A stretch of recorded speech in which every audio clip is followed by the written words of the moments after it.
The city of New Avalon glowed under the night sky. Towers of glass and steel reached high, their windows shining like stars. Far above the crowded streets, one tower stood taller than the rest. It belonged to Darren, a young billionaire who built his empire with sharp vision and calm control.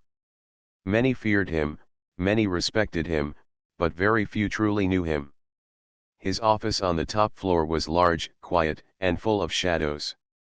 The walls were smooth, the floor polished, and every piece of furniture had been placed with care. Darren liked order.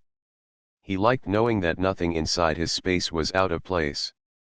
That was why what happened that evening unsettled him deeply. He was sitting at his desk, reading through reports, when a soft voice broke the silence. "Sir," a whisper came from behind. He turned slowly. It was Myra, a young worker in the company. She was quiet, careful, and never spoke without reason. She had come to deliver a file, but now her face was pale, her eyes wide with worry. "There's a camera in your office," she whispered again. Darren frowned. He never allowed cameras in here. He never trusted anyone enough for that. His private office was meant to be safe from outside eyes. Yet Myra's tone was too serious to ignore. "Where?" he asked, his voice calm but firm. She raised her hand and pointed toward the far corner of the ceiling. Darren stood up, walked across the room, and looked. At first, he saw nothing but smooth surface. But then yes, there was something. A tiny glimmer, like a faint red dot, almost invisible unless one stared closely. He climbed onto a chair, leaned forward, and saw it clearly. A small object no larger than a coin. It was tucked neatly into the corner, blending with the wall. He reached out carefully and pulled it free. The object felt strange in his hand. It was smooth, with no seams, no screws, no buttons. A faint blue glow pulsed from within, like a heartbeat. Darren's brows tightened. This was not like any normal camera. He placed it on his desk, and Myra followed him nervously. "I saw it yesterday," she said softly. "But I thought maybe it was just a reflection. Tonight, I saw it glow. That's why I told you." "You did right," Darren replied. His voice was calm, but inside, he felt unease. For years, he had guarded his secrets, keeping his company's research hidden from competitors. If this was a spy device, it meant someone had broken into his office. Yet the design was unlike anything he had seen before. He turned the object over, searching for wires, chips, or any sign of human engineering. There was nothing. Only the smooth shell and the soft pulse of light. "This doesn't look like our technology," he murmured. Myra stepped closer, her eyes fixed on the device. "My grandmother used to tell stories," she whispered. "Stories about watchers from the stars. She said they hide among us, always watching." Darren gave her a sharp look. He did not believe in fairy tales. He believed in science, in numbers, in logic. Yet the object in his hand made him doubt. He carried it to a small table where he kept his tools and scanners. He set the object down and activated a handheld analyzer. The screen lit up with data, but what it showed made no sense. "Material unknown," the analyzer read. "Signal detected, transmitting." Darren's stomach tightened. The device was not just recording, it was sending information. And it was not sending it to any network he knew. The frequency was strange, far beyond normal communication ranges. He looked at Myra. She was watching him closely, her hands clenched together. "This is not a normal camera," he said. "Someone has been watching me. Someone outside this world." The room fell silent. Even the hum of the city seemed far away. Myra took a slow breath. "Then it's true," she whispered. "The watchers are real." Darren said nothing. His mind was racing. If this device truly belonged to beings beyond Earth, then his private life, his secrets, his plans, all of it might already be in their hands. But one question burned brighter than the rest. Who had placed it here? His office was locked, guarded, and only a few people had access. He trusted none of them fully, but still, they were human. None of them could create such a device. Unless. He thought of Illyra, his fiancée. She visited often, walking through his office with her graceful smile. She had never seemed interested in his work, but she always watched carefully, always listened. Could it be her? He pushed the thought aside. It was too early to accuse. But the doubt stayed. He turned back to Myra. "Tell no one about this," he ordered. His tone was sharp, but she nodded quickly. "Yes, sir." He placed the strange device inside a sealed case. He would take it to his private lab for deeper study. For now, he could not let anyone know. If there were truly watchers, he would not show weakness. As he closed the case, he looked once more at Myra. She had brought him the warning. Without her, he might never have noticed. "Why did you tell me?" he asked. She hesitated. Then she said softly, "Because I don't think they want you to know. And if someone doesn't warn you, they'll win." Her words lingered in the air. Darren sat back at his desk, the case before him, the city lights glowing beyond the window.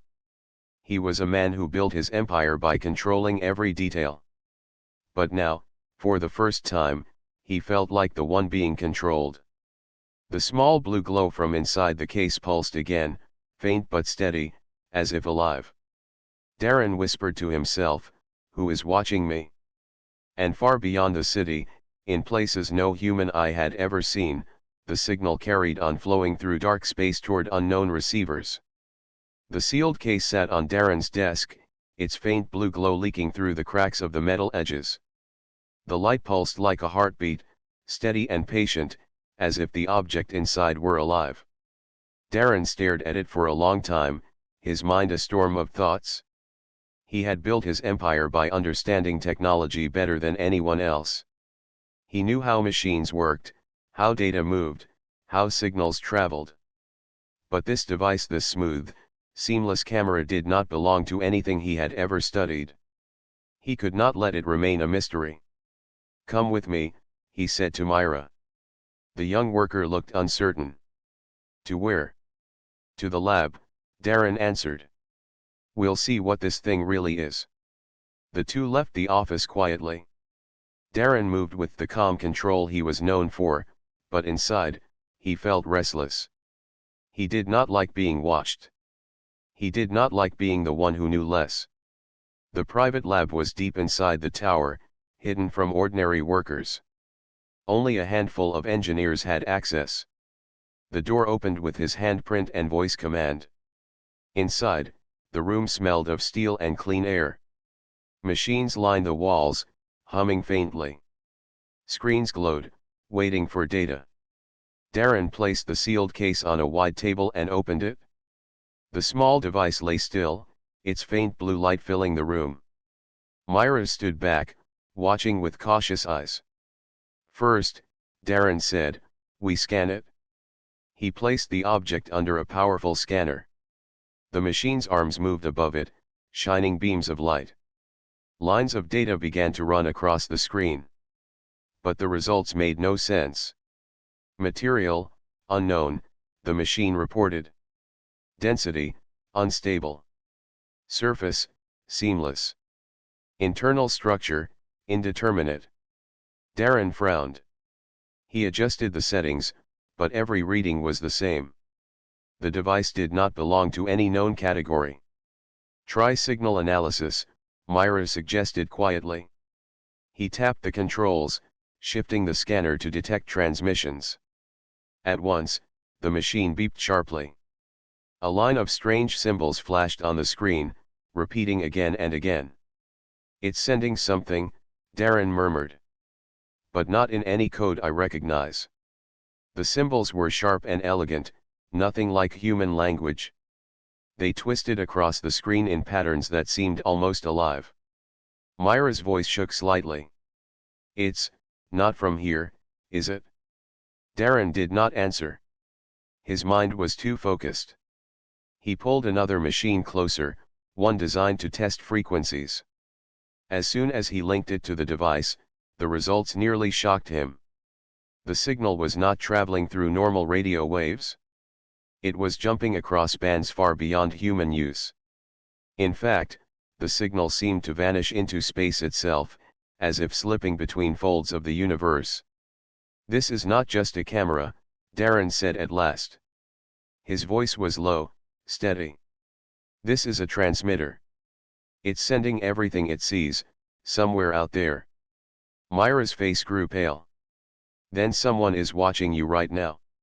Not just me, Darren said. Us. This whole city. Maybe more. He leaned closer to the object, studying its glow. But why? Why here? Why me? Silence filled the room except for the hum of the machines. Myra looked around nervously, as if expecting unseen eyes to appear in the walls. Darren pulled out a small tool and touched the surface of the device. Instantly, the blue light grew brighter, pulsing faster. The scanners went wild, data flashing across the screens. Careful! Myra cried. Darren pulled back quickly. The light dimmed again, settling into its steady rhythm. It reacted, he whispered. As if it knew I touched it. Myra took a step closer. That's not normal. Cameras don't react. This thing, it's alive, isn't it? Darren did not want to say yes, but he could not deny the thought. It was not alive in the way a human was alive, but it behaved with awareness. It chose when to glow, when to hide, when to respond. He sat back, folding his hands. For a long moment, he said nothing. Then he spoke softly, almost to himself. If this belongs to beings beyond Earth, then they are not only watching, they are judging. They want to know who we are, what we can do. And they chose me. Myra shook her head. Why you? Darren thought of his company, his research, his secrets. He had built engines that could cross the skies faster than any others. He had plans for ships that could leave Earth and never return. Perhaps that was the reason. Perhaps someone out there had decided he was dangerous. But one question still haunted him: how did the device enter his office? He looked again at Myra. You said you noticed it yesterday. Did anyone else enter the office before then? She hesitated, thinking. Only Illyra. She came in for a short time, when you were in a call. Illyra. His fiancée. Her name echoed in his mind. She was graceful, charming, always by his side. He trusted her, or at least, he thought he did. Could it be her? He closed the case sharply. This stays between us, he said firmly. Not a word to anyone. Not until I know the truth. Myra nodded, but her eyes showed fear. And if they are still watching? Then let them watch, Darren said coldly. They will learn I am not so easy to control. The blue glow pulsed once more, as if mocking his words.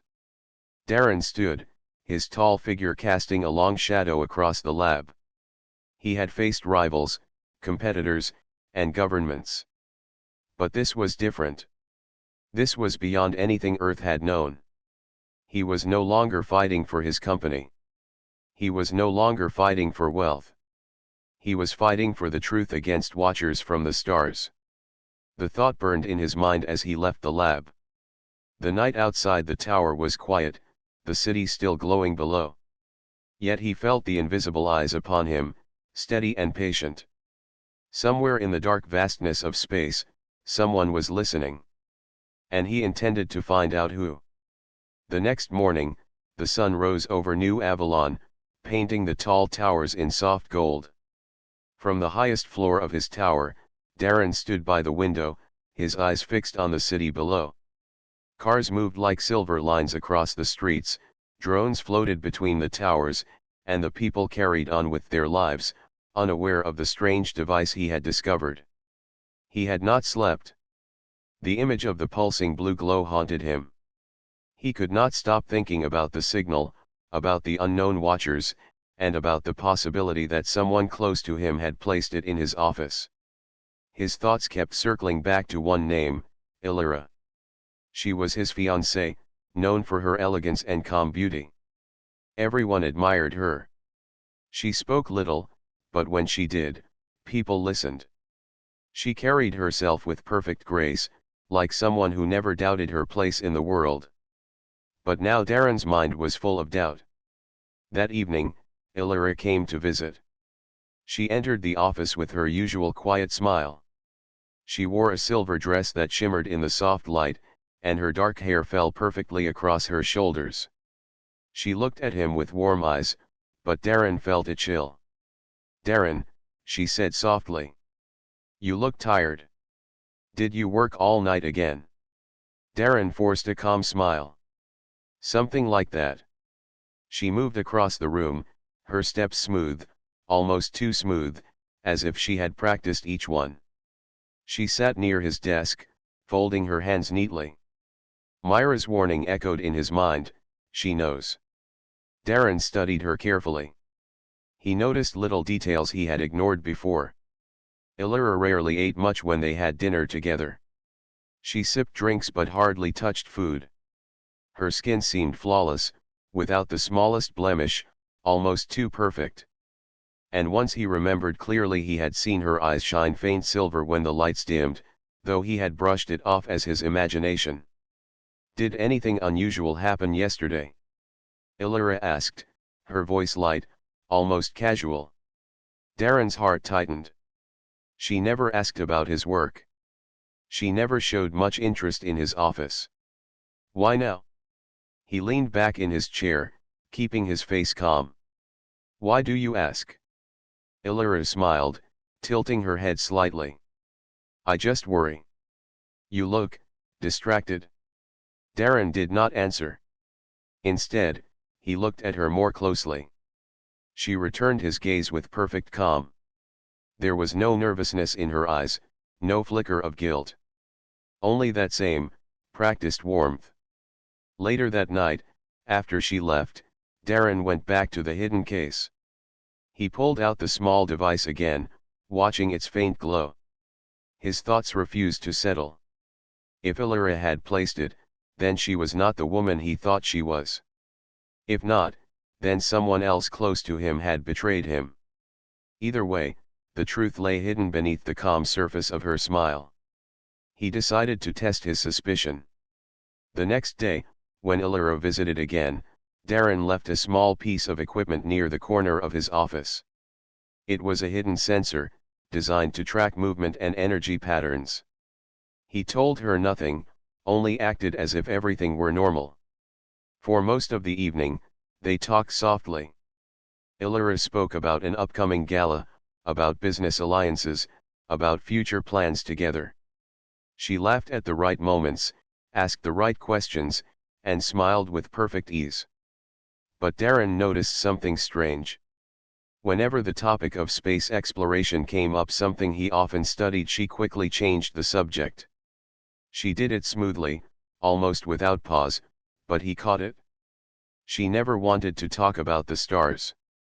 That night, when she left, Darren checked the sensor's records.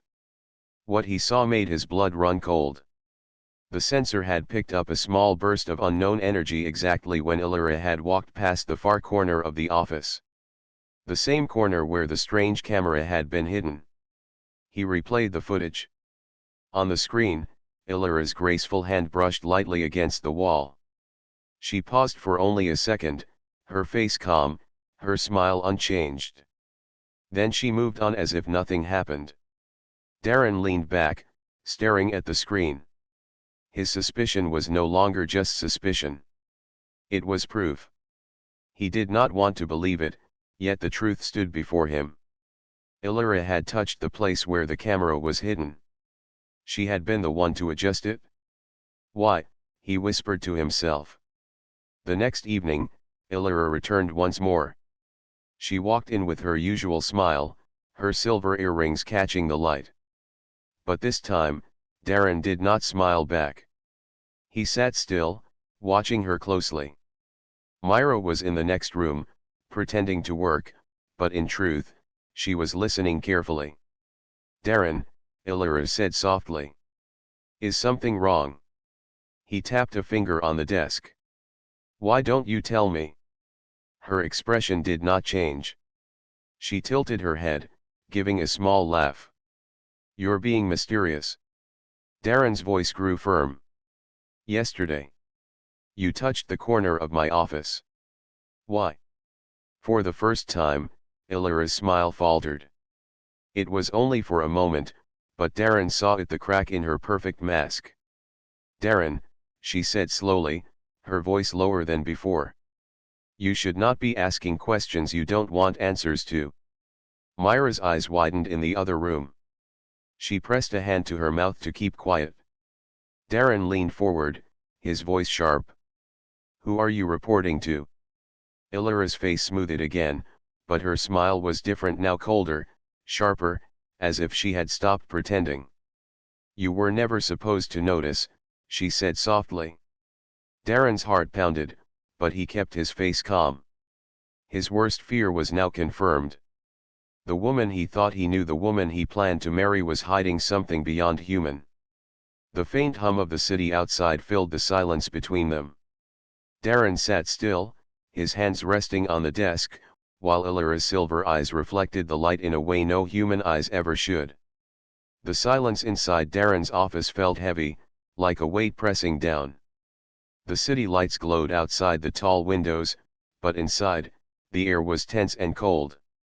Illyra sat across from him, her posture perfect, her silver dress glowing softly in the light.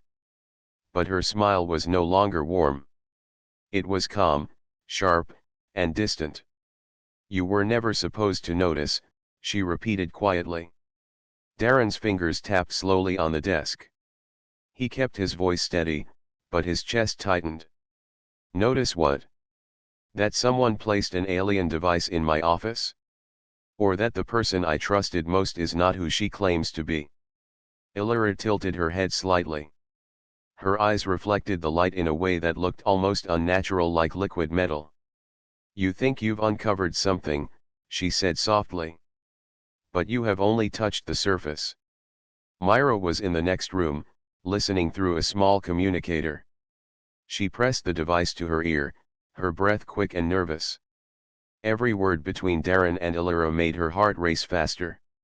Darren stood slowly, his tall figure casting a long shadow across the floor. He stepped closer to Illyra. "Tell me the truth. Who are you?" For a long moment, she said nothing. Then, she smiled again, but it was not the same smile he had known. It was colder, sharper, like a mask slipping away. "Truth is dangerous, Darren," she whispered. "And once you hear it, you cannot go back." He leaned over the desk, his voice rising slightly. "Then show me." Illyra looked into his eyes, and for the first time, the mask cracked completely. She raised her hand and placed it on his wrist. Her skin felt soft, but as his fingers pressed against her arm, something flickered. It was quick, like a shimmer of light. Her skin rippled, and beneath it, he saw a glimpse of something metallic. Circuits glowed faintly, blue lines running like veins beneath the surface. Darren froze. His suspicion was now undeniable. Illyra was not fully human. Myra gasped softly in the other room, covering her mouth so she would not make a sound. Darren pulled his hand back sharply. His voice was cold now. "What are you?"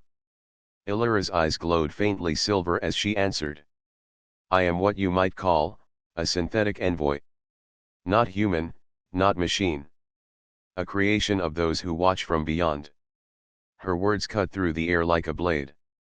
"They sent me here to learn," she continued calmly. "To observe, to report, to study your kind. To see if humanity is a threat or a tool." Darren's mind raced. His company had been working on technologies that could change Earth's future. Engines, ships, new power systems. If the Watchers truly existed, it made sense they would want to know everything. "You used me," he said, his jaw tight. "You used us." Illyra shook her head slightly. "I played my part. That is all." Myra couldn't stay silent anymore. She stepped into the office, her voice shaking but strong. "You don't belong here." Illyra turned her silver eyes toward Myra, studying her calmly. "You should not be here, child." Myra stood her ground. "You think we're just pieces to move on your board. But we're more than that. Humans don't just sit quietly and let themselves be studied." Illyra's expression softened slightly, almost like pity. "You believe in freedom. In choice. That is what makes you dangerous." Darren moved closer to Illyra, his voice firm. "If you came to study us, then you have your answer. Humans are not tools. We don't bow to Watchers." Illyra gave a faint laugh, though there was no joy in it. "You speak boldly, but you don't understand. The Council does not ask. It decides. And when it decides, entire worlds obey." "The Council?" Myra asked quickly. "Who are they?" Illyra looked at her, then at Darren. For a moment, silence returned. Then she spoke, each word quiet but clear. "They are the rulers of the void. A gathering of old civilizations who claim to guide the galaxy. They decide which species rise and which fall. And right now, they are watching Earth through me." Darren's fists clenched. His company had built defenses in secret, hidden projects he had never shared with the world. He had always prepared for rivals but never for this. He stepped closer to Illyra. "And you? Do you decide anything for yourself? Or are you just their puppet?" Something flickered in her eyes just for a moment. A trace of doubt. But then the cold mask returned. "I chose to play the part of your fiancé," she said softly.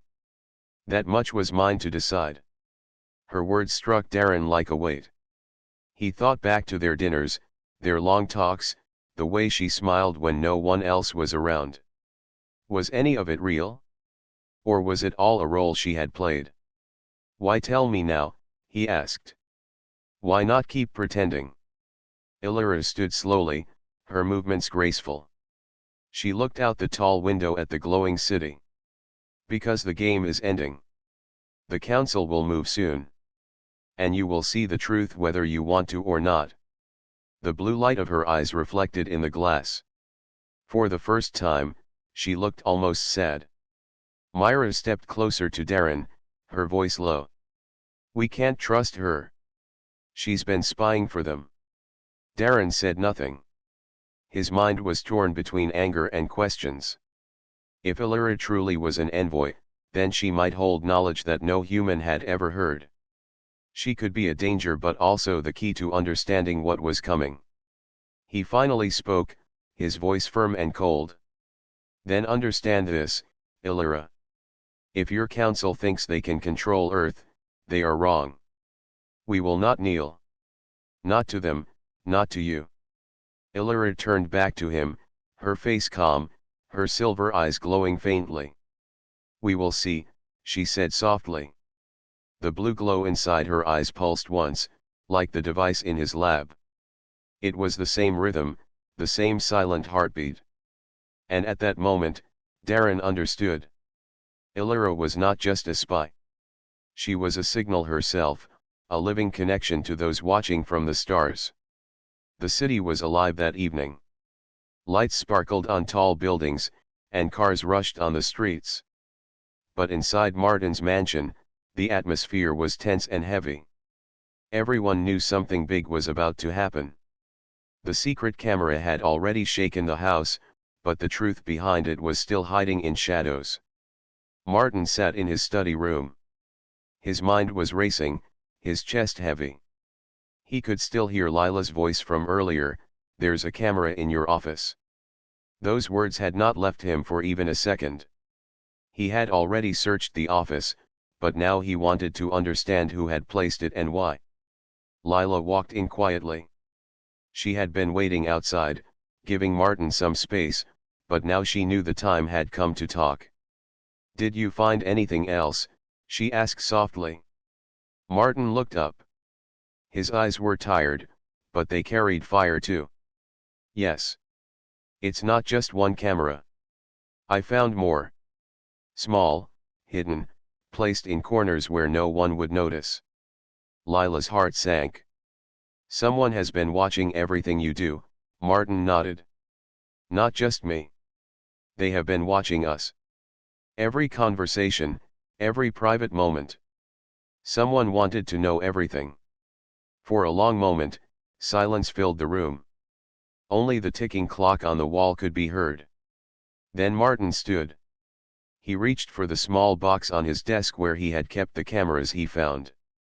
He opened it and showed Lila. Inside were 4 tiny devices, no bigger than coins. "Whoever planted these is close to me," Martin said firmly.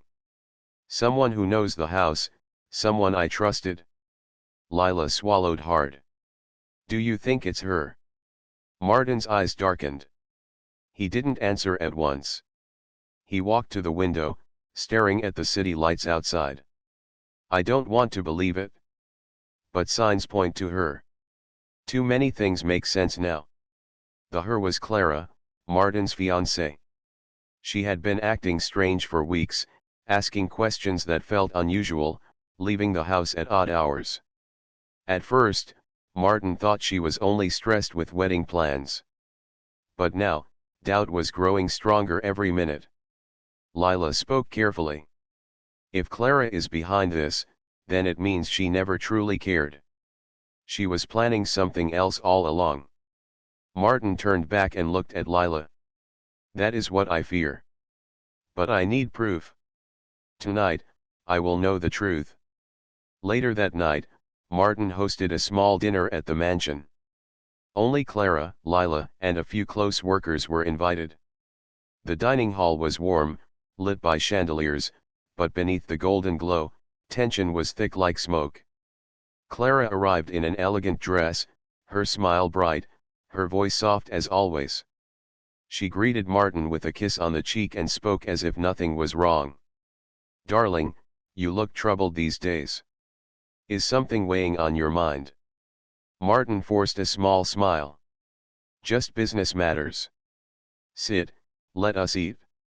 Dinner began, but Martin barely touched his food. He kept watching Clara, observing her closely.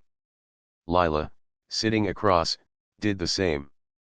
They both noticed the little things: Clara's eyes shifting when Martin mentioned security, her fingers tapping nervously on the table when Lila spoke about honesty.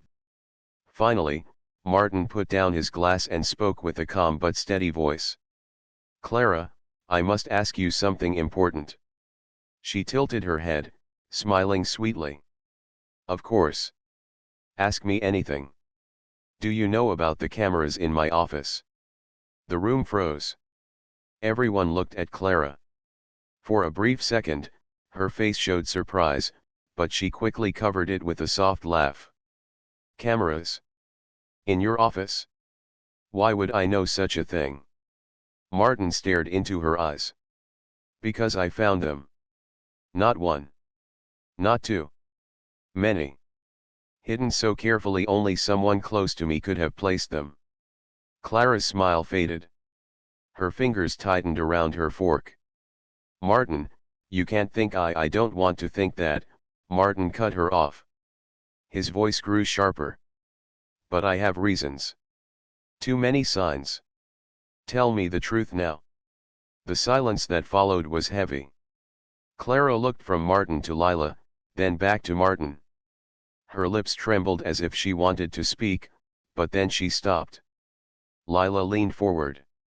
"Clara, if you have nothing to hide, say it clearly. Did you or did you not place those cameras?" Finally, Clara lowered her gaze. Her voice was low, almost like a whisper. "Yes." The word struck Martin like a knife. He felt his chest tighten. He had hoped, deep inside, that she would deny it. But the truth was now out. Why? Martin asked, his voice breaking slightly.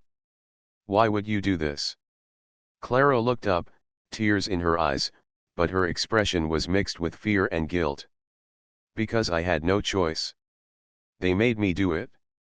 Martin's jaw clenched. Who? Clara hesitated. She shook her head. If I tell you, they will ruin me. They will ruin you too. Please, Martin, understand. Martin stood, his chair scraping the floor. I gave you everything: trust, respect, a future. And you chose to betray me. Clara reached for his hand, but he pulled back. No, Martin, listen. I didn't want to. They pressured me.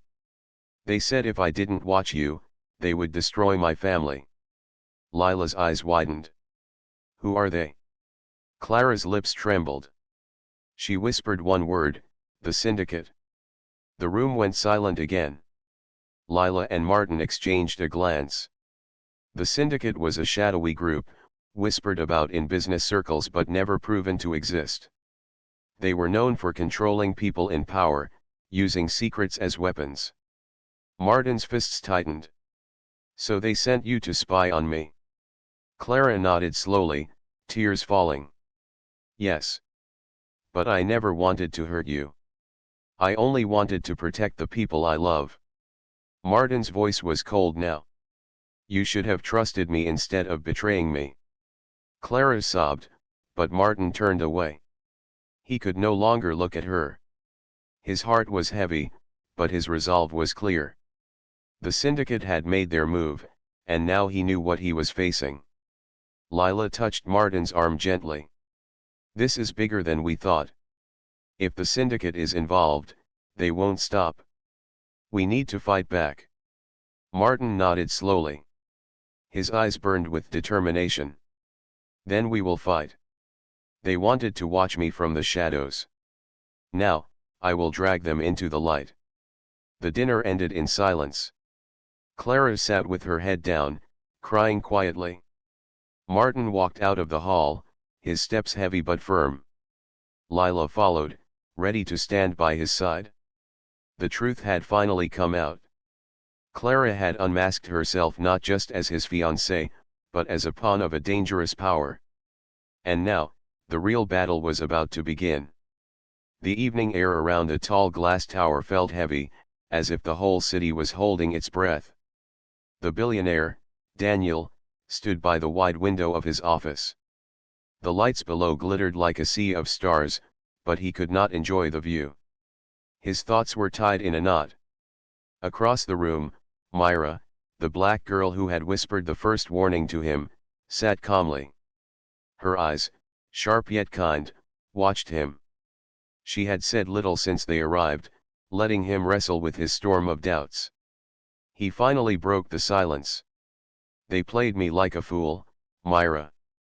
My own fiancé, her brother, maybe others too. If I act too quickly, I may fall into another trap. But if I do nothing, they win. Myra nodded. You are right. But remember, you have something they don't. Daniel frowned. What's that? She leaned forward. You still have your choice. They act because of greed. You act because of truth. Truth gives you power. Her words struck something inside him. He realized she was right. He had been reacting, always one step behind. It was time to take control. He walked to his desk and placed his hand on a small folder. Inside were documents Myra had helped him gather, proof of secret meetings, money transfers, and coded letters. Each page was like a knife aimed at his back, yet each was also a shield if used well. Daniel said quietly, tomorrow morning, the board will meet. They expect me to announce my marriage plans and sign away control of the company. Myra raised an eyebrow. Will you? Daniel shook his head. No, I will unmask them in front of everyone. But I need to be ready. If they see my hand too early, they will twist it. Myra gave a small smile. Then we move carefully. Tonight, we plan. Tomorrow, you fight. The night was long. They reviewed every detail. Daniel memorized the steps, the order of words, the evidence that would shake the board. Myra guided him, showing him which points to stress, which truths to reveal, and when to stop so that suspicion would not turn on him. At one moment, Daniel leaned back and stared at her. Myra, why are you helping me? You could walk away and be safe. She looked at him, her face serious. Because lies destroy more than people. They destroy trust, they destroy hope. If someone does not stop them, they will spread. I don't like lies. That is why I whispered to you in the first place. Her answer gave him strength. He no longer felt alone. The next morning came too quickly. The boardroom was filled with polished suits and sharp eyes. At the long table, Daniel sat at the head, calm but firm. On his right sat his fiancée, Clara, her face bright with practiced sweetness. On his left, her brother Victor, his sharp smile never fading. The room was filled with tension. Everyone knew something big was about to happen. Clara leaned close and whispered, "Darling, once you sign today, everything will be perfect. Don't keep them waiting." Daniel looked at her and forced a polite smile. Inside, his heart burned. He rose slowly, placing his papers neatly on the table. His voice, steady and clear, broke the silence. "Friends, today was meant to be a celebration. But before I can sign anything, I must speak the truth." The room shifted. Curious eyes turned toward him. Clara stiffened, her hand tightening on her chair. Daniel continued. "I built this company with trust. Yet trust has been broken. I have evidence of secret plots, of betrayal within these walls. Some people sitting here are not what they claim to be." Murmurs spread across the table. Clara's face turned pale. Victor narrowed his eyes. Daniel opened the folder and laid down a page. "Here is proof of private transfers made to accounts linked with my fiancé's brother. Funds that match contracts stolen from this company." Gasps echoed in the room. Daniel placed another page. "Here are records of meetings held in secret, with rivals who sought to weaken us." The room grew loud with whispers. Clara tried to rise, but Daniel's calm voice cut her off. "Clara, I trusted you with my future. But you used me as a tool. You thought I would never see. But I did. Thanks to a friend who showed me where to look." Her eyes flashed with panic. She turned to the board. "This is madness. He is lying. He's twisting things." Victor slammed his fist on the table. "Enough of this show, Daniel. Do you think these pieces of paper prove anything? You are grasping at shadows." Daniel held his gaze. "Then let the board decide. Let them see the truth for themselves." He pushed the documents across the table. The board members leaned forward, studying them with serious eyes. The silence stretched, broken only by the shuffle of papers. Finally, one elder member looked up. "These records, they are genuine. The signatures, the numbers they match are archives. This cannot be false."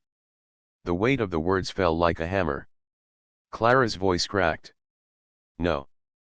This is all a mistake." Victor's face twisted with anger. He tried to speak, but the board silenced him. Daniel stood tall. "I will not let betrayal rule this company. I choose truth over lies. From today, I end this game." The board moved quickly. Clara and Victor were removed from the meeting, their protests fading down the hall.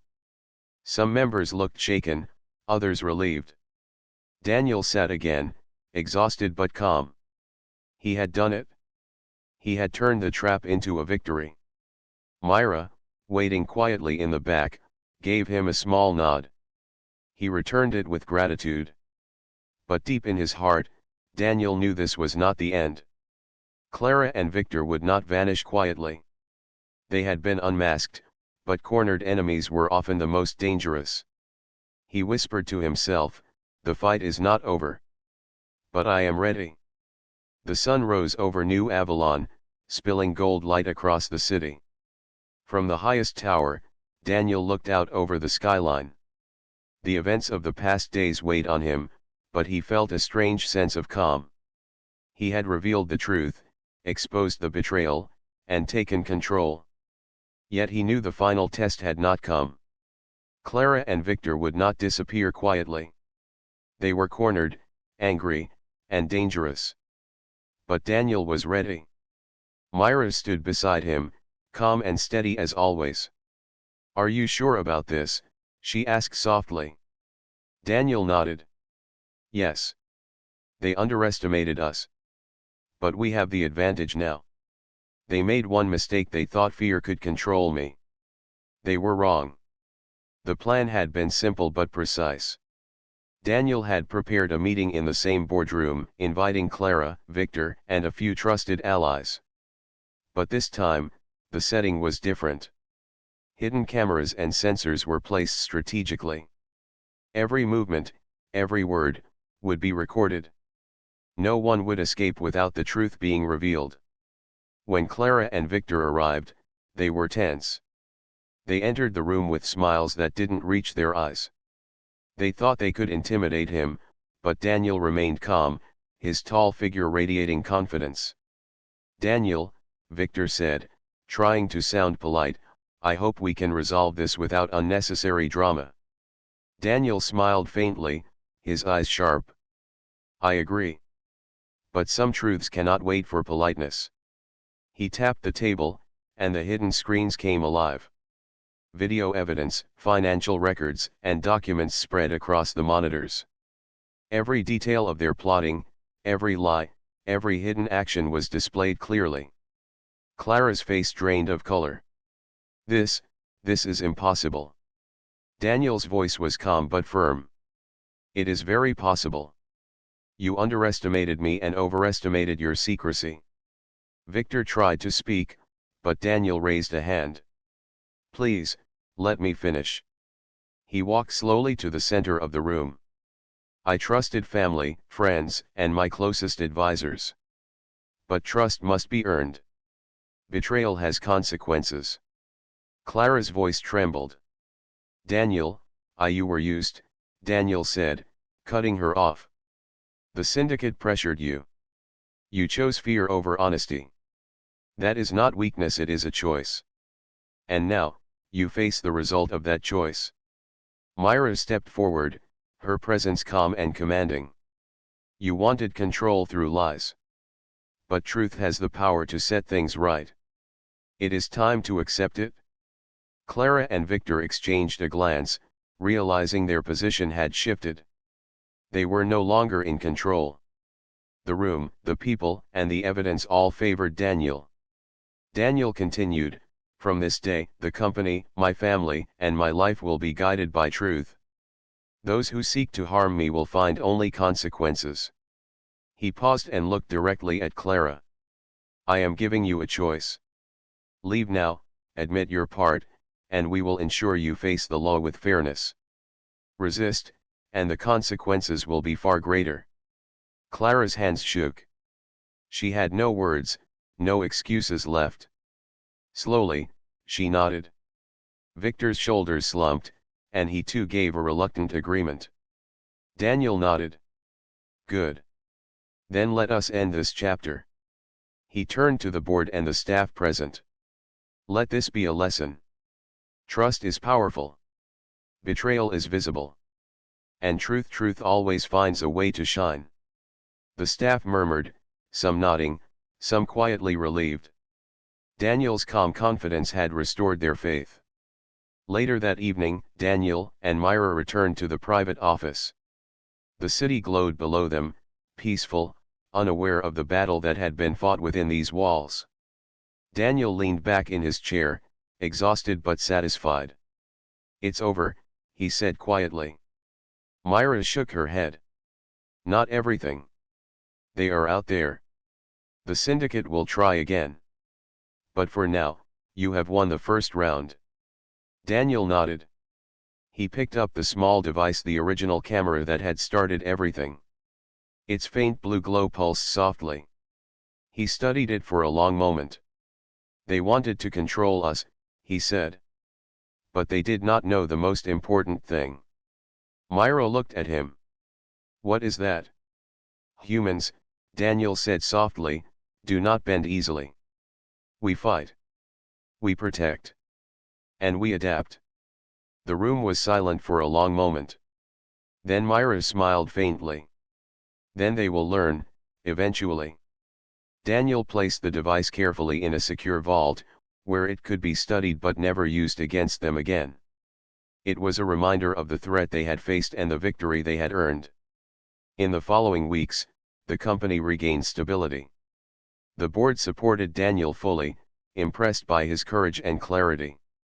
Clara and Victor faced legal actions, and the syndicate's influence began to crumble as other businesses distanced themselves. Daniel's reputation grew even stronger. Not just as a billionaire, but as a man who stood for truth and courage.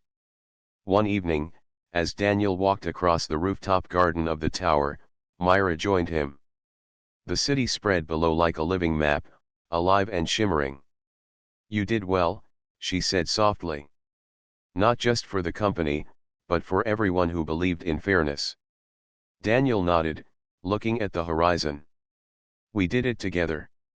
And we will be ready if they ever come back. Myra smiled faintly. I know we will. Humans always adapt, but you lead. That makes a difference.